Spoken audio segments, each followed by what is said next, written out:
Hi, can you hear me? Yes, absolutely. How are you doing? Oh, lovely, great. Doing well. How are you? I am pretty good, yeah, pretty good. Thank you so much for asking. I don't know what do I owe the pleasure of having you today as one of our speakers. It's No, it's a fantastic to pleasure. have you today. No, thank you, That, Giri. It makes my day as well. I'm absolutely glad, and I loved your questions.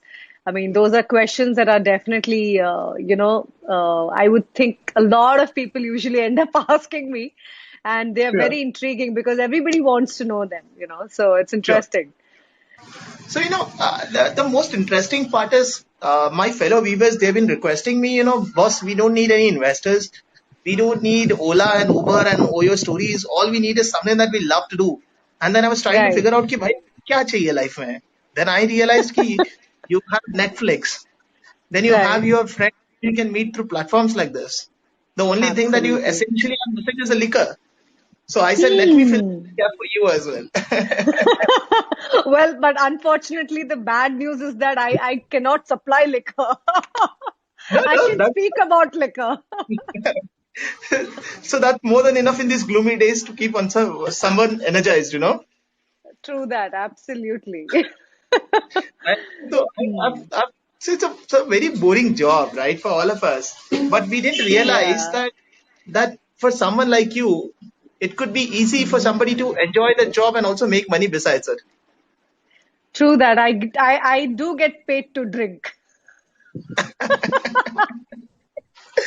What So you it's couldn't have it's asked more fun. for the God earth. I don't think you could have Absolutely. No, I done. think yeah, I think it's a thrill to be doing what I'm doing, and I'm really I would say I got into it at the right time. Sure. So I must tell you, we do invest in some of these co-working, co-living companies, and there's this giant Okay. called Work. So they have this What is it? tagline called, there's this giant called as We Work, Oh yeah, yeah, I know. and they have a tagline called as Do What You Love. I said, Okay. cut the crap, right? There's no way on the earth you could do what you love and make money besides that. And then I looked at some of these businesses, right? And then I looked like business model of yours, and then I realized, boss, I'm completely wrong. I'm mistaken. Right. But that's there. Sure. So tell us, Vanita, let's start the story for today. Tell us why do you love what you do, and how do You we do go. it? And tell us a little bit your journey I, so far.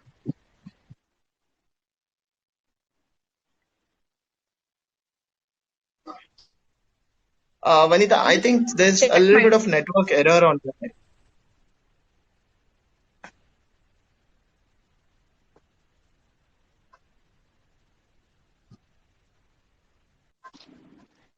Hear me, Giri? Yeah, now it's better. Okay, sorry, I couldn't catch you. What did you ask me?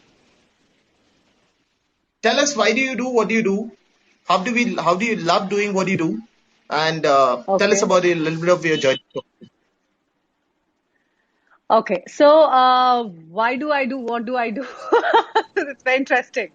So yeah, I mean, what I do really is, like I said, I do get paid to drink in very, very simple words, and I can see that you're enjoying a pretty good drink out there, but I don't know if it's alcohol Not based really, or and non-alcohol I'm a based. non-alcoholic person.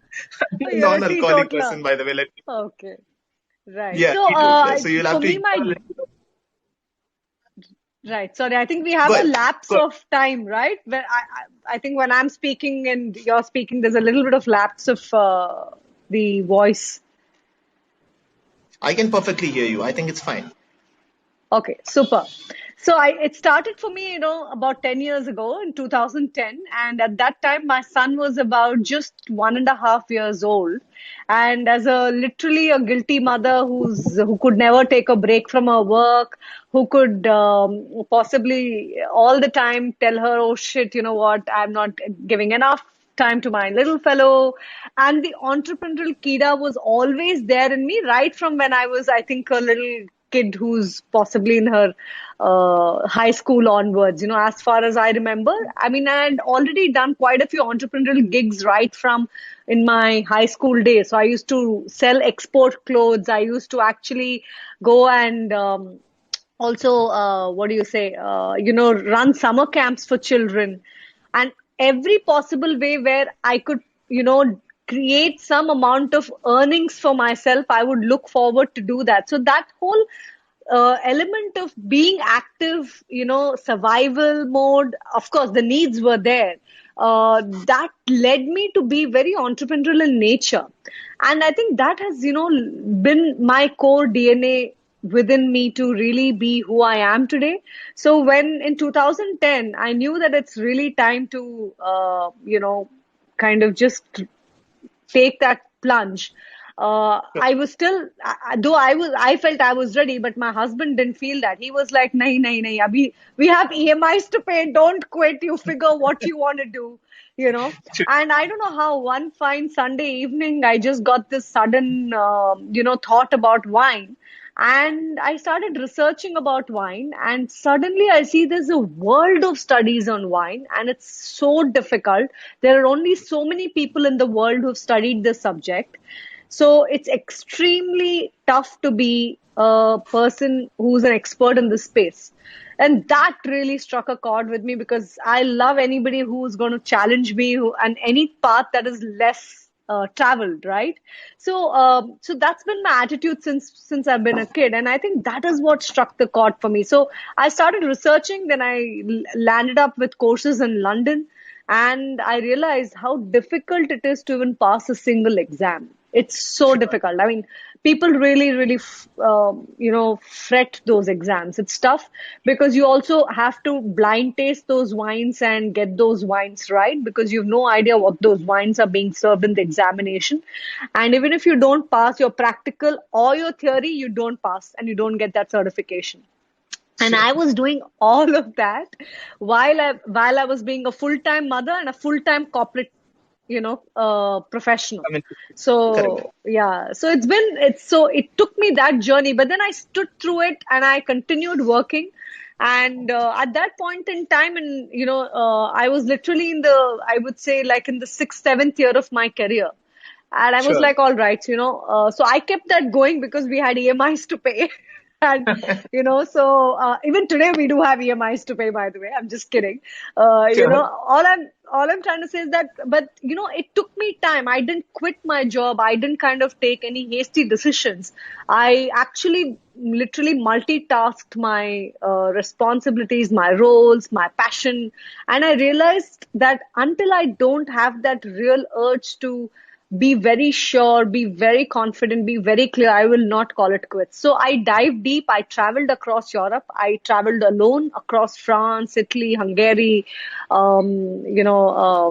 Austria, and I was driving alone while my little fellow who was 3.5, 4.5 years old, he was being taken care by, of course, my mom and my husband, but I was out there taking off and sabbaticals from my corporate career and traveling and literally meeting winemakers. And I had nobody to guide me. I had nobody to tell me, what and how to get into this field. So I had to really discover the path. I had to go for it and figure what is right, what is wrong, and dive deep. Because without not diving deep, there's no chance that, I could have been where I am today. So, And that's how I tested this whole space. Hmm. One thing I always wanted to ask you is from your corporate career in marketing and communications and a boring job, what was the Yeah. real motivation to begin what you're doing today, right? What was that single I point think motivation? Ki, oh yeah, I want to get into the career what I really feel doing. What was that point? I think for me, uncharted territories really excite, you know, Okay, and challenges really excite me. And I don't think I can be run of the mill sort of a personality. So that is what is, I think, my core, and possibly the reason why I chose wine and not anything else. Why I chose a subject like wine and spirits, because it is so incredibly tough. It looks so easy and fancy and gorgeous, and I would say, wow, what a job! She's holding a glass of wine. How cool! How pretty! But sure, but believe me, it is not pretty. sure, It is difficult. It is really being on top of your subject. You have to know enough science. There's a chemistry and a globe in that glass, correct, and it's just not a red or a white in that glass, that you're drinking. So I think for me, uncharted territories really excite me, and that's what sure. pushes me to be different. And It's the how's your day individual currently different from? persona. Okay, I get it. I get it. I think it's a hell of a job to do. Uh, I'm completely a non-alcoholic person, so I may not be able to add more thoughts there. But Right. tell me, how is your day currently different from what used to be in your corporate life? Okay, so different, of course, I'm my own boss, which is good. Sure, absolutely, which is The best part is that I'm driven towards a purpose that I have become very clear about. And I think that's what makes me feel very excited about what I'm going to be doing in April. What am I doing the next week in April, or, in the month of May? So there are goals, there are self set inspirational levels that I want to reach, and I think that's what inspires me to wake up every day. Because honestly, it's nice to be in a good role in a corporate world and be driven to be promoted the next year. Your appraisal is coming. You want to prove that your team is doing the best. You want to prove to your team members that wow, your boss is really good at everything. But today, I don't have anybody else to prove it to. I have sure, nobody else but to myself. And I think that's the toughest thing, because I don't need to answer anyone. But at the same time, I need to be accountable to my dreams, which is sure, difficult because I don't have anything external that is pushing me. I have to really find that inside within me and say, you know what? You have that purpose. Why do you forget it? There are days when I do, and I feel, oh my God, you know what? I need to get back to my track. I need to get back to what my vision is. I need to work towards that. So it's a very different ball game. I mean, corporate life is so much driven by what your bosses want out of you, what you want to prove out to the world. But here, it's really what you want to prove to yourself. And I think that's very different for me. sure. So Vikas has a question for you here. I don't know if Okay. he's trying to.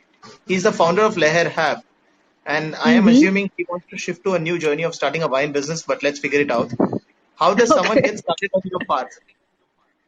All right. So, depends what part of the wine business you want to get into, whether you want to make wine, whether you want to import wine, whether you want to be in the space that I am in. So, I am not an importer nor am I a winemaker, right? But the ways to do it is, of course, if you want to be a winemaker, then you will really need to be studying winemaking, which means that before even you start studying winemaking, you will have to have your BSc degree in the international standards. And then you Sure. have courses in some of the best universities you can think of in Australia and in France and in, Europe and countries like that, where you have some extremely, science oriented winemaking courses where you've got the agriculture, which is called viticulture in the wine industry, Sure. and you've got science, chemistry, viticulture, all of that coming together to teach you how to make wine, which is one part of becoming a winemaker and working for someone else. So you can be a winemaker and buy a winery or set up a winery, buy grapes from, possibly farmers to begin with, or plant your grapes, buy vineyards and do that. So there's one route where you become the winemaker as a professional. The other route is you could be a winery owner and have all the others come into, all the specialists. You could have a Sure. winemaker come in, you need to have a viticulturist come in. But for that, you need to begin with buying vineyards, or if you don't have vineyards, you still can source those particular grape varieties from the farmers, which are Sure. available in India in regions like Nashik and Solapur, in Karnataka towards Bangalore. You've got Nandi Hills on that side. You have plantations there. So, specific grape varieties, and then you source that, you build a wine business. But of course, what it will need is lots of money, because they say that until you don't have money, you can't get into this business of producing wine. Got it. So being So the capital owning a intensive. winery is a different, yeah, absolutely. It's a very money capital intensive business, because it takes a lot of time to make wine, you know. Sure. And So now, the other aspect is, sorry. go ahead. No, no, go ahead, please. Yeah, so the third way to be in the business is to be an importer. So being an importer in this country means you can bring wines from across international countries, right? So you could bring wines from anywhere you wish to. But again, that is not as capital intensive as being in the winery business, but it is still capital intensive till you kind of break even till about, at least you could say, about 5 years, you know. But the beauty of that is you'll have the passion for the subject because, you know, you really want to bring wines with a certain vision into the market. You know, you might want to bring wines only in the luxury segment, or you might want to bring wines for more for the masses, or maybe you want to play with boutique wines. So as an importer, you can decide a very clear vision, just like how a winery producer would also create a vision saying, this is a style of wines I want to make, or this is a style of wines I want to import. So technically, I would say that two types of businesses you can Establishing a enter. niche. Establishing a niche, maybe you want to see in a Yeah, nutshell. absolutely, absolutely. Or you could be a run of, you know, I mean, you could actually be a importer where you could possibly have all segments and you want to play it safe. Like, or you can just completely create private labels in wines, which is a very Sure. exciting opportunity because a lot of people first get imported wines into the market, which could be some established brands because they need to enter hotels and restaurants and, you know, retail and say, all right, I'm here XYZ importing and I'll give you these bottles. But beyond that, then you also know that there is this huge segment of mass who's always not going to take wines more than say 3,000 rupees, right? So where is it that you can be compete with the Sula and the Grover and, you know, Fratelli of India, and you could say, all right, can I get wines from France, which I'll create private labels out of, but I will peg it at an Indian wine rate. So that's Sure. another ball game altogether, which is a very Sure. exciting business space to enter. Makes sense. Makes sense. So Atul has Yeah. another question for you. He's asking, given all the regulations around e-commerce, etc., and whatever it is, so what's the business Hmm. model? I'm sure you don't want to give your secret sources of the business model, but if you'd like to dwell a little bit around your business model, how it works, and Okay, so sorry, specifically specifically. also on the regulation side, how do you find it comfortable to get into the wine business, or how is it? Okay, so I think as all of us know, alcohol in India is not going to be an easy business to be in. You know, alco beverage, right? So also each state has their own excise duties, so it's very complicated. And being in the import business, people really know how difficult it is. But at the same time, it's an extremely passionate subject because you are always talking about stories in a bottle, right? What Sure. I really do for a living, you know, which I don't think I had a chance to share with you, is that I'm an expert and a consultant in this space, which means that I can consult wineries, I can consult importers, I can Sure. consult hotels, restaurants, where I share my expertise on right from what are the sort of wines a hotel should have, what are the kind of wine menu that you should build, what is the set of wines you should invest in. So there are some very serious connoisseurs who invest in wines that are out there in the cellars and say, there are some very corporate, not the right word, not the corporate, but there's a serious business model internationally where you can store your wines in cellars, where you're literally buying Sure. wines, investing in them, and storing them, and then you can also bid and sell them, and also buy them in bids and auctions, right? Sure. So I have, of course, clients ranging from hotels, restaurants, where I work with them. I develop their beverage menus and all of that. Beyond that, I also work with them for education and staff training and engaging with their key, members in the hotels and restaurants and all of these groups.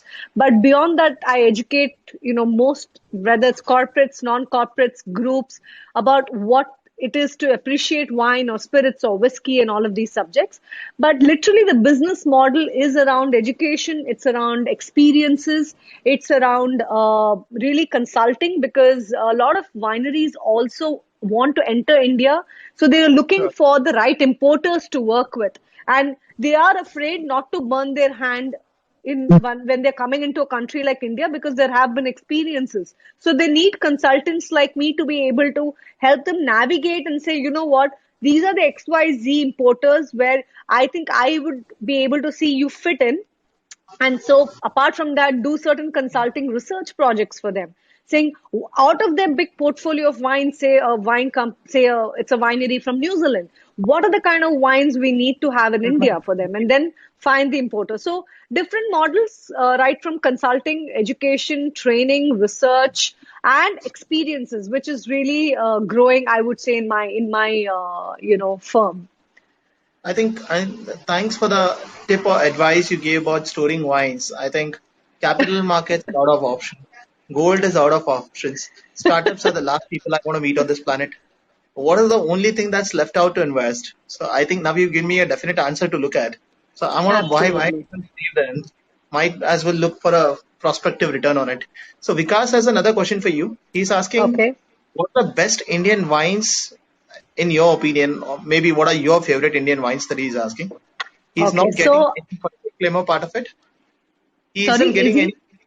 he? He isn't getting any for tonight for the disclaimer part of it, and we can still continue. Sure. I'm sure none of us are getting any until this lockdown is over. But I think that I read a good news last night that Maharashtra is going to open up the liquor stores. I think so. That But will help the anyway, frustration get down, right? See, that will help the yeah. anxiety and the frustration levels get down. That's true. In fact, I mean, there's a lot of science that also says that, in times like these, it's important to, I would not promote consumption of alcohol, but I'm just saying that, see, if these alcoholics who are really into alcohol, who do not know how to drink in moderation, can go further into depression, they can go further into, anxiety and withdrawal symptoms, which can lead to very adverse reactions by these guys. So it's a very tough call for them. So in countries like US and Europe and all these places, wine or alcohol is a part of essential goods, essential items, which is not in our country. I hope, in times to come, things will change here. If you So get this agenda on if you get this agenda on the government, I think a lot of Indians would like to vote you as the next politician that they would like to see. I don't think I could ever be a good politician. So I will never ever pursue that career, is what I But would say today. besides, coming back to the point again, Yeah, Vikas on is asking Indian what are the wines. best Indian wines that you think, in your opinion.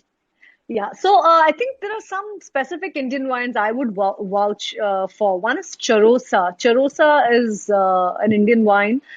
They have a Sauvignon Blanc, which is a white wine, and I think it's a very good wine. It's made in the New World style, which is like a New Zealand Sauvignon Blanc. So, if I were to put that out in, some of these wines that I'm talking about in a blind tasting where you don't even see the bottle and you would drink that wine, you would really be proud that it's made in India. So the Charosa, I would recommend two wines. One is the Tempranillo, which is the red wine, and one is the Sauvignon Blanc. So the words that I'm using, Tempranillo and Sure, Sauvignon Blanc, are grapes. So these are the grape sure. varietals written on the wine bottle. Okay. Okay, The other Indian wine that I would recommend would be the Sula's Source. It's basically, the brand is called Source by Sula. It's the rosé that they have come up with. It's a very refreshing wine, especially for the weather we are in right now. Source by sure. Sula. If you get your hands on it, pick it. It's not easy to find it at all. Source by Sula is good. There is Grover's high-end wine, which is called Shen, which is a wine which has been aged for a long time. It's a pretty, it's a full-bodied wine. It would be good, especially for the ones who are more into whiskeys, and they'll enjoy a little more heavy and fuller-bodied wines. So Shen is a great option. There is another wine called as Arrows, Arros, York Arros actually. Again, a heavy, full-bodied wine from a very boutique winery in India. So York, you've got Growers, which is Grover Shen. A lot of people know Growers for their La Reserve art collection, but I think a lot of them might not have experienced or tasted the Grover Shen. Shen is Chene. I would recommend Vikas to try that wine if he likes red wines. And, when he tries that wine, I would ask him to definitely, swirl the wine enough if he does not have a decanter, so that let the wine breathe, let the wine open up, and let him enjoy it at a little better than our room temperature, not really in a hot, temperature of India, right? I'm talking about room temperature, which means like about 17 degrees in the real international standards. Sure. So these are the recommendations. The last recommendation that I would give for Indian wine could be Fratelli. Again, the high-end wine of Fratelli, which is Sete, which is Sette, Sete from Fratelli. Also, Fratelli has another collection called as Vite Tray. So these are blends of three grape varieties of wines. Both their red and their white are good. So Fratelli's Tre and Fratelli's Sette are very good wines to try. I think I've given a lot of recommendations. Maybe I don't know if he could write it down, but yeah, I'm these are sure some of them. you would have done that. So the next Okay. question he has for you is how to invest in wine. Is it like buying stocks? You could literally say that, see, there's a proper consulting firm who helps you to do that, right? So there are uh, consultants, there is a proper broking consulting firm which are going to help you to really decide, literally like stocks, help you to decide what are the kind of wines that you want to invest in, why should you invest in them, what will happen if you buy a wine, say, from the vintage of 1950. Okay, a French wine from a French Sure. wine region, say from Bordeaux, from a very, very exquisite chateau, a winery. And then what will happen when that wine is ready and it's at its peak? What is it that you should do? Say if you got a wine at, $100 today, but that wine can amplify to, you can't even imagine. It can be extremely lucrative. But it's all about storing wine. It should really be in the right place. So London is a great place where if he's very serious about investing, then I could guide him to understand which are the places, who are the guys to go to, and how should he be investing in those wines. So there's another question we have from Bhu. Why do Hmm. people pay so much for the fermented spoiled grapes? Wow. Well, fermented spoiled grapes. Well, very interesting. So, well, they're really not spoiled, right? Fermentation is really what makes, in technical words, when yeast comes in contact with the sugar, and sugar is the sugar of the grapes, right? The fruit sugar. And that's that reaction that leads to alcohol. So it's not that the grapes are getting spoiled. In fact, those grapes have so many different qualities that is what turns into different flavors, different aromas. They don't induce different aromas or different flavors in that wine. So when you hear a wine connoisseur or a wine snob saying, wow, this smells like a cherry, this smells like it smells like apples, or it smells like as if I'm in the woods. No, sorry, they really mean something. They mean that there is those characteristics in those wine grapes, that lends all of that to that wine. That is why I said there's that chemistry in that glass, there's a globe in that glass. That's why they pay for it.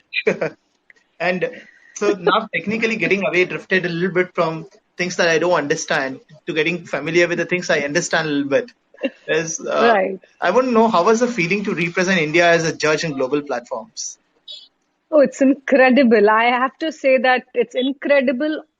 Very, very, I feel honored and I feel extremely, I would say also privileged, because it's really not easy. I mean, to be out there, to be with some of the most experienced veterans and experts and real gurus in the space, and to be able to share a table with them and to judge a wine or judge a spirit, and to say that this is what this stands for, this is what it tastes like, this is what it should be priced at, or whatever is your criticism towards the wine.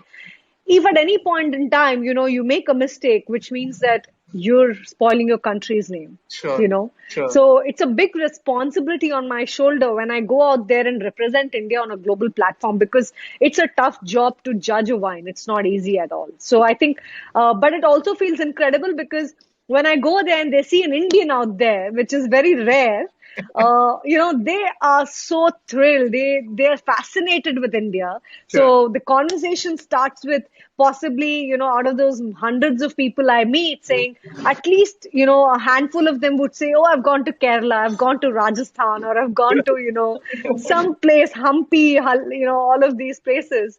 And I think it's just amazing. I would say it's just amazing to represent the country. It feels very responsible as a role.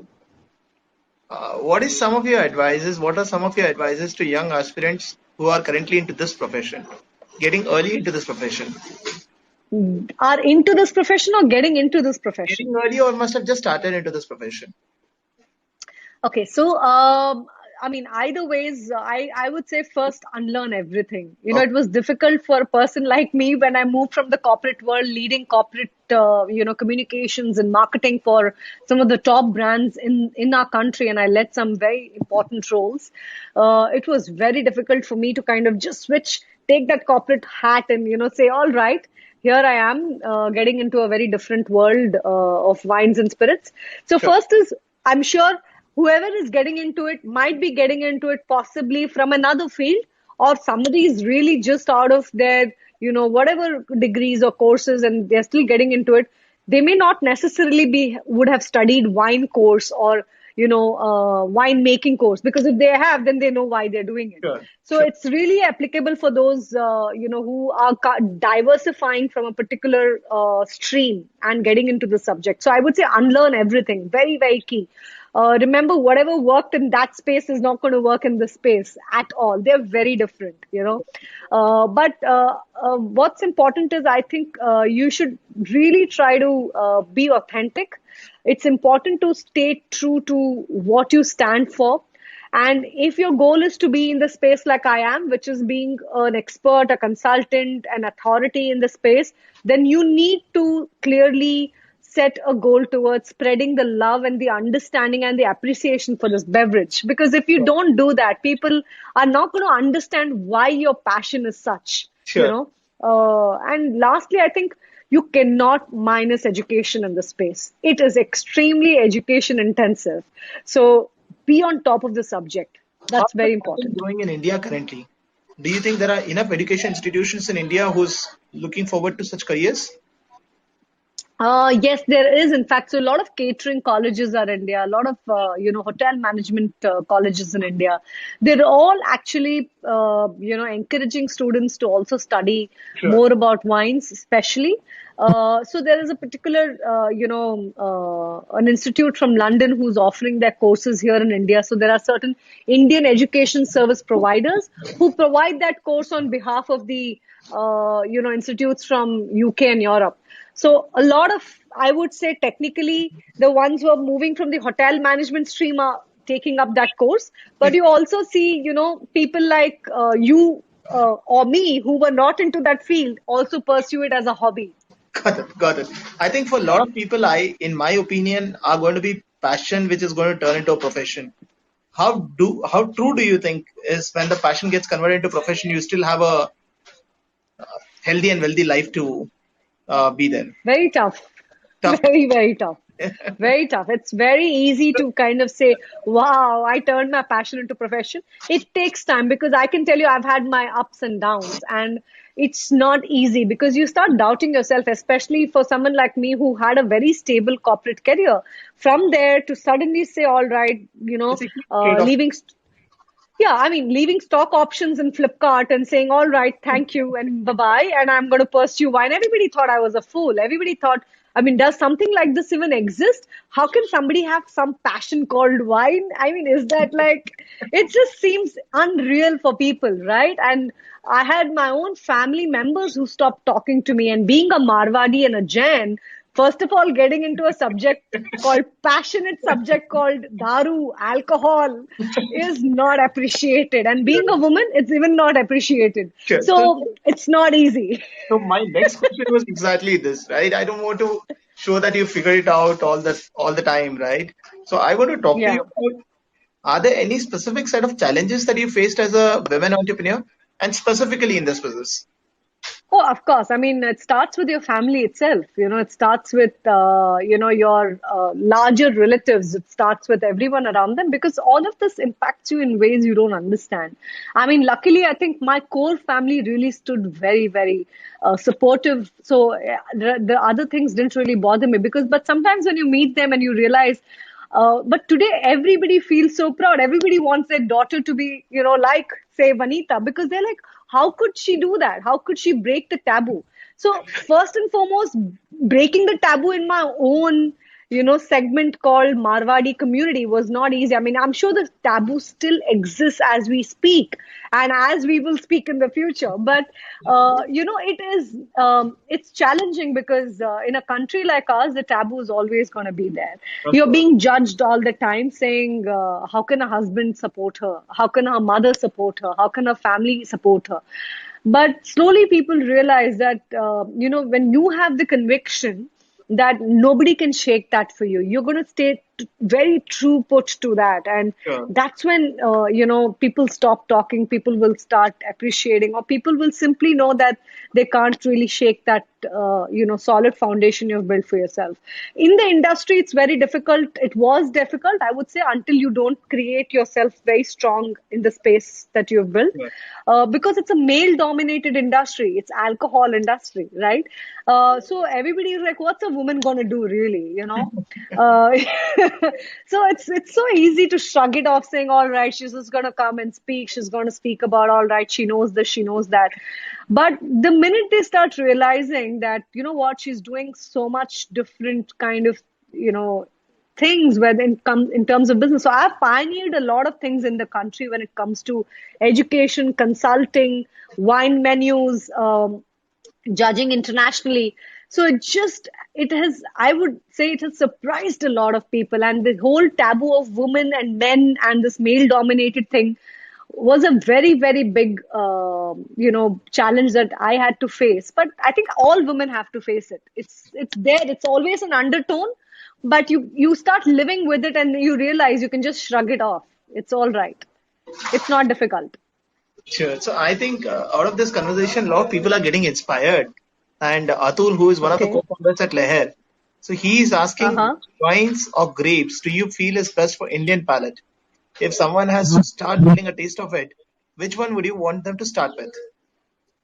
Very good question. In fact, wine can really pair well with Indian food. Okay, so recently I did a video last month for the Times Food. I've also done some a prime time show for CNBC where I had spoken about wine and Indian food pairing, because that is where we really show people that wine could also be a part of our lifestyle, because it's not just about this whole classy, snooty thing about holding a glass of wine, right? It's also about how do you appreciate wine? How do you Sure. drink it with your typical dal makhani, saag paneer, and butter chicken or whatever that you like.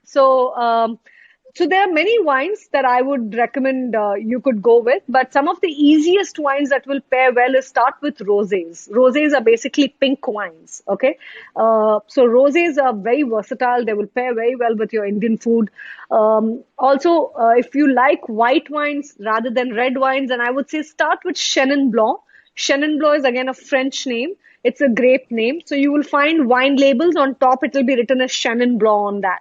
So Sure. look for wines with a Chenin Blanc and white wines.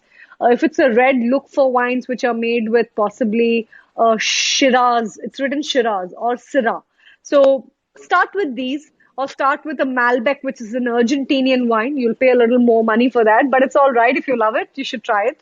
And then I'm hoping he will do whatever, he will buy the best wine that the money can buy, I think. then he's definitely lucky. Sure.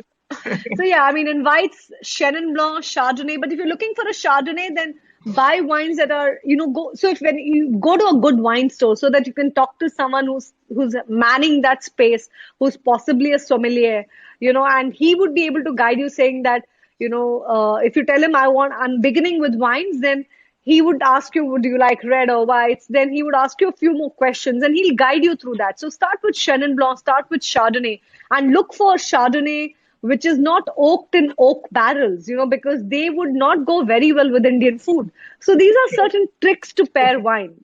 Sure. So, how soon do you think e-commerce, uh, in terms of wine being a marketplace, is going to be the reality? Oh, it's very difficult. It, I don't know. uh, So far, it's not happened. I sure. think it's a very gray space. It's a space that's always going to be debated. It's a space. In fact, in between, suddenly there was a news. I don't know if you remember Yes, yes, yes, yes. sometime last year, You could apply for a saying license. Yeah. now, yeah, you could buy online wines or something like that, And the very next morning, it was called off. Yes, it was taken down in It a just week. got called off. Remember? Yeah. Yeah, So I yeah. think So it's personally, unfortunate. for me, this has been a most educating show, I think, out of all the shows that I have hosted so far. This has been a show wherein I have learned, I think, at least 1,000 things which I didn't knew before. And I'm sure Okay. whenever I decide to try wine in my life, I would make sure Mm-hmm. that I would give you a call and take your suggestions before I do that. Always. Please do. Sure. Thank you so much for joining us. It was great to. Thank you, Giri. Thank you so very much for joining us today. It was lovely to talk. Thank you, Giri. Thank you so much. It was lovely talking to you as well. Have a good evening. Good evening too. Thank you so much. See you. Bye. Bye. Take care. Take care.